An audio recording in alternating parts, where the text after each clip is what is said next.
Grande parte das causas das dores nas costas ou problemas de coluna são decorrentes de posturas incorretas. A postura inadequada, além de problemas na coluna, pode afetar todos os outros órgãos. No Brasil, 1/3 da população tem algum problema de coluna, ou seja, cerca de 54 milhões de pessoas sentem dores persistentes. Para falar melhor sobre o assunto, eu recebo o Dr. Felipe Yoshio, que é quiropraxista. Olá, doutor, tudo bom? Olá, bom dia, tudo bem? É um prazer recebê-lo.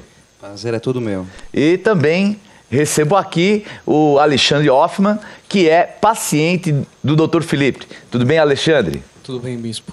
Bom, quiropraxia, o que vem a ser, doutor? Quiropraxia é uma profissão na área da saúde que visa o quê? Detectar e corrigir qualquer tipo de interferência no sistema nervoso, através de algumas manobras que são realizadas com as mãos.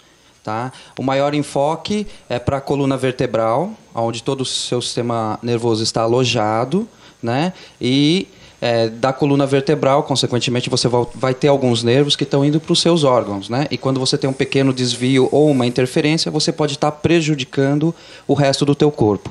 Correto. E qual é a importância, então, de uma postura correta nesse caso? Existe, assim, uma postura correta que ela deve ser tomada para que se mantenha a saúde na coluna e no próprio corpo, nos outros órgãos?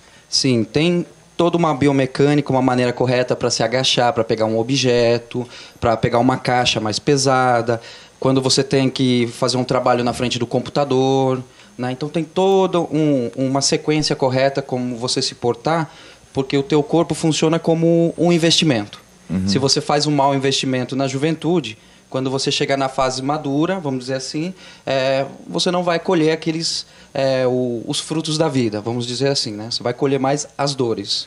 Perfeito. E quais são, assim, os problemas que podem existir por uma falta de uma postura adequada, doutor Felipe? Você pode acelerar o processo de artrose, popularmente conhecida como bico de papagaio. Você pode vir a ter uma hérnia de disco, dores crônicas, dores de cabeça, tontura, até algum problema relacionado ao sistema digestivo ou intestinal. Bom, assim, acho que até a maioria das pessoas imaginam que bico de papagaio seja uma saliência na coluna em si. O que é o bico de papagaio tão conhecido e falado? Então, quando você tem um processo, uma má postura, um uso incorreto do teu corpo, o que ele vai registrar? Que algo não está funcionando de uma maneira correta. Então, o bico de papagaio é o quê? É um depósito de cálcio que você tem nos ossos da coluna, que é uma defesa do corpo. Como ele não está movimentando corretamente, então a tendência é o quê? O osso fundir um com o outro. Já que não movimenta, então o corpo entende que deveria de fundir isso. Só que o problema é o seguinte: você continua tendo uma vida ativa por longos anos. E isso vai o quê? Diminuir a tua mobilidade. E quando você tem um excesso de carga, consequentemente você vai ter dor. Eu acho que até a câmera pode pegar aqui a postura do que é um com bico de papagaio e o outro que seria o saudável, né? Vamos mostrar primeiro o saudável, onde você vai ver o osso. Ele é lisinho, né? Ele não tem nenhuma saliência, tá? E a mobilidade do modelo você vê que está normal. Agora, pegando esse outro modelo, onde tem o processo aqui de bico de papagaio, é como, vamos dizer assim, é como se fosse uma ferrugem no osso, tá? Então você tem todo esse processo onde vai aumentar o quê?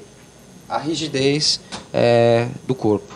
Um dos fatores seria a posição, mas existe algum outro fator, né? Você falou sobre artrose, é isso?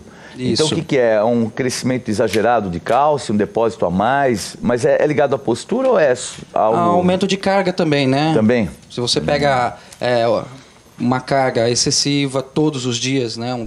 Vamos dizer assim, um estivador que tem que trabalhar carregando sacas todos os dias, não é uma ou duas sacas, são 100, 200 sacas. Então você está aumentando a carga do teu corpo, né? Então na infância, quando um pediatra recomenda para você, olha, teu filho é pequenininho, coloca ele no sol para brincar descalço.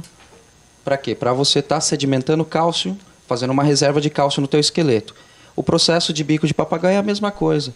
A única diferença é que ele vai o quê? Depositar cálcio numa região que não deveria. Agora, não seria uma proteção do próprio organismo por causa de um... Porque entre eles tem como que um amortecedor. O que seria essa... Ah, sim. Entre um osso e o outro da coluna, você tem o quê? Uma estrutura cartilaginosa e dentro tem um líquido. Então ele funciona como um amortecedor. O mesmo sistema de um amortecedor de um calçado. Tá? A questão é o seguinte. O uso incorreto faz com que esse amortecedor vá se desidratando. Tá? Uma vez que ele desidrate ou ele perca a forma dele, esse líquido tende a migrar tá, para a extremidade, formando a hérnia de disco. Né? Então eu vou mostrar aqui no modelo a hérnia de disco. Podemos ver aí a hérnia de disco. É o processo e depois nós temos aqui a consequência, né? A consequência do processo. Então, ali. Então, a hérnia de disco, tão falada, a hérnia de disco nada mais é do que esse, entre aspas, amortecedor que perdeu o líquido por causa de um devido mau uso, postura, carga, peso, tudo isso. Isso. É uma deformidade que você tem desse disco, pelo uso incorreto do corpo. Tá, agora, no caso da hérnia de disco, por exemplo, o movimento repetitivo pode causar isso? Por exemplo, uma pessoa que anda de motocicleta ou algum veículo mais duro, isso acontece ou o organismo está preparado para esse tipo de atividade? O organismo, ele está preparado para receber cargas eventualmente. Agora, quando é um processo repetitivo, todo dia, 4, 5 horas seguidas, o corpo não tem como... está se precavendo dessa agressão. Certo, eu perguntei porque a gente sabe que muitas pessoas que andam a cavalo no interior, eles têm esse problema da hérnia de disco. Seria isso, esse solavanco que dá constante, ou seria por causa de algum tombo? O que seria mais pertinente a isso? Uma agressão mais violenta ou esse constante? Na verdade, para qualquer tipo de atividade física, você tem regras. Você tem posturas, você tem toda uma preparação. A questão é a seguinte, na maioria das vezes, um executivo ou um empresário, quando ele vai cavalgar, é no sábado. Quer dizer, ele ficou a semana inteira sentado numa cadeira de escritório, aí no final de semana ele resolve fazer uma atividade que ele não fez pela semana inteira. Então isso ele já está sobrecarregando, e ele não preparou o corpo dele para isso. Então ele começa a receber, a coluna recebe solavancos, eventualmente uma queda ou um trauma, isso também vai acelerar o processo. Né?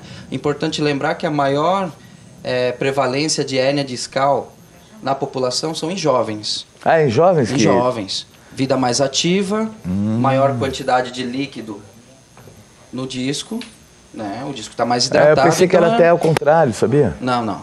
Então, os jovens, pelo fato da atividade que exercem, e até, vamos dizer assim, até o risco, né? Que muitas vezes uma atividade mais perigosa e a quantidade de líquido. E eu acreditava que era mais em pessoas de idade que poderia acontecer, então isso também tem perigo para os jovens.